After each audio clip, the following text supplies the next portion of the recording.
सप्रेम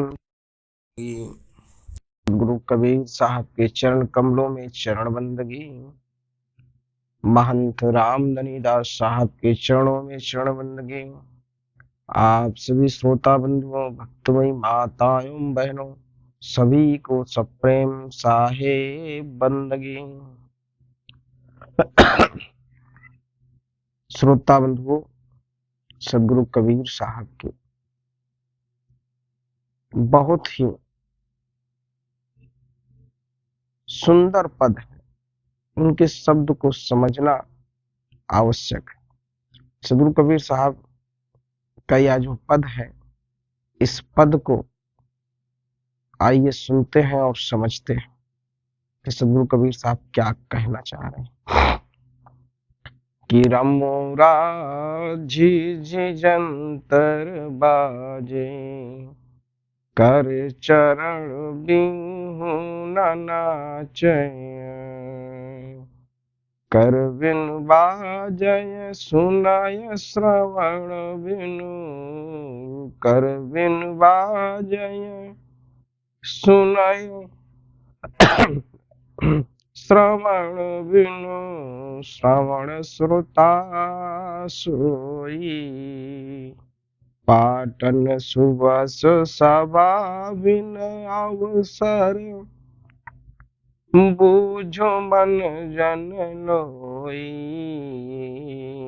इंद्र बिनु भोग स्वादु जीभ्या बिन, अक्षय पिंड विहुना, जागत चोर मंदिर तहाँ मूसय, खसम अछत घर सुना, बीज बिनु अंकुर पेड़ बिनु तरिवर, बिनु फूले फल फरिया, बांझ की कोख पुत्र अवतरिया, बिनु पग तरिवर चढ़िया, माउस बिनु दायुत, कलम बिनु कागद, बिन अक्षर शुद्धि होई, साधु साधु बिनु सहज ज्ञान बिनु ज्ञाता, कहाँ ये कबीर, कहाँ ये कबीर जन सोई। तो सदगुरु कबीर साहब के जो शब्द हैं, उस शब्द को समझिएगा। सदगुरु कबीर साहब क्या कह रहे, समझा रहे हैं कि बिना बीज के पेड़ अंकुर हो जाता है और बिना फूले फल फल रहा है, बांझ कोख से पुत्र हो रहा है। सदगुरु कबीर साहब के जो है शब्द है, यह बड़ा ही ज्ञानवर्धक शब्द है। सदगुरु कबीर साहब क्या समझाते हैं लोगों को? वह कहते हैं कि जो व्यक्ति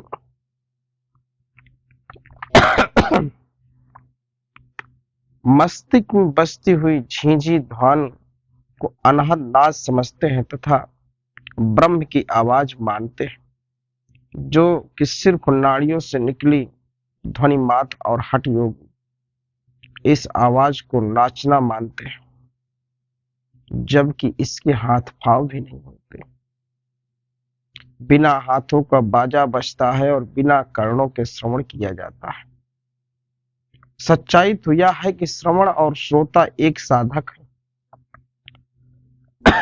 और मानव के दिमाग में एक मनोहर नगर बसा हुआ है, जहां पर हर पल सभा चलती रहती है।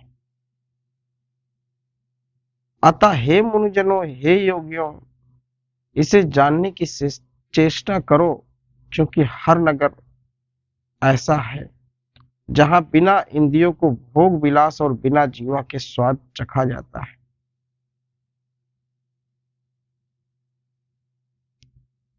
तात्पर्य यह है कि काया रहित अखंड तत्व है। सदगुरु कबीर साहब जी आगे बताते हैं कि हे हठ योगियों, जिस तरह घर का मुखिया के जागृत रहने अथवा उसके देखते देखते ही चोर लोग उसके धन संपत्ति चुरा कर ले जाते हैं, जब उसके घर में रहते हुए भी उसका घर सोना हो जाता है, ठीक वैसे ही तुम्हारा सब कुछ लुट जाता है।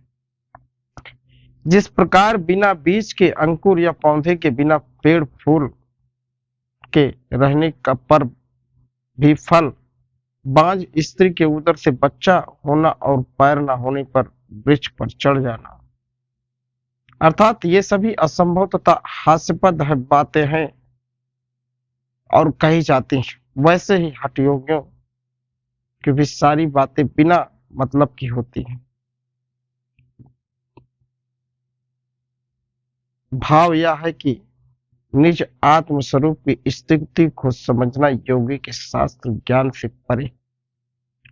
इनके स्मरण के लिए शाही दवात कलम कागज एवं अक्षरों की आवश्यकता नहीं होती। वहां पर बाहरी दृश्य भी स्मरण नहीं होता। बिना शास्त्र ज्ञान के ही यह सहज ही ज्ञान निदान है। कहने का तात्पर्य है कि वास्तव में वही पुरुष विवेक होता है जो सहज रूप में लीन होता है।